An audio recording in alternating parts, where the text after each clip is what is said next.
আজকে তো খেলতে আসলে বাচ্চা বলতে আসি কেন কি ততজন আমরা কিটা মাঠ সমস্যা? যারা ফাইনালি নিছি কি দুবাইয়া ফাইনে আমরা মাঠের ব্যবস্থা নাই আমরা খেলতাম খোলাত ও খোলা তো না আপনারা মাঠ দিতে মালিক যারা তারা ইনো মাঠ বিটা বানাইল দিয়া এটা হইব না আস্তে আস্তে হইব না হল তুই রে বাসুনা ইনশাআল্লাহ আবেদন করতাম এমপি সাহেবের কাছে একবার আবেদন দেখো যারা মাঠ তুনান দেওয়া যায় হইব না বিচারা নতুন হইছন আস্তে আস্তে সকল তুই পারবা দোয়া হইল একটা না রাতে 20 বছর থাকতে পারুন আরো বেশি ওইটু তোমার সকলে ধর হইল ওকে আশা করি ভবিষ্যতে আস্তে আস্তে উন্নত হইব আল্লাহ হাফিজ আমরা যে আগেও একটা গান গাইতাম আনি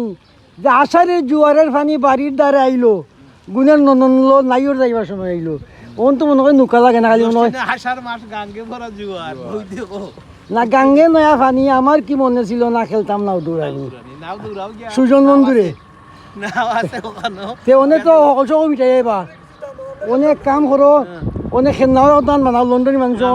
খেলনাও আমার না খেলনাও বিশাল বিশাল আমি নাই নাই নি চুরি বেটা ইটা থামি নাই তে যাও বা এটাকে তো বিশাল ভাই বলা হয় না তারার লগে তুমি না কি না ঠিক আছে ওইটা ঠিক আছে যাই হোক মাইছে সারা হয়। জো করব বন্ধ কইব অথর মতো দর্শক দেখাইলে হনারে মুইয়াওয়ারের পানির পরিস্থিতি কত বাড়া বাড়ছে পানি আইছে আর দহরণ চলে যাতে বন্যই না না কি পানি কন্টিনিউ বাড়ে আর কদিন আসছো এটা বাড়িত আসি আমি জুলাইর 8 তারিখ 8 তারিখ পর্যন্ত আসনি 8 তারিখ আচ্ছা যাই হোক দেখো আরেকবার আইলে ইনশাআল্লাহ আবার ভিডিও হইব বুঝছি দিবা আল্লাহ হাফিজ মামুল আল্লাহ হাফিজ মামুল লাগি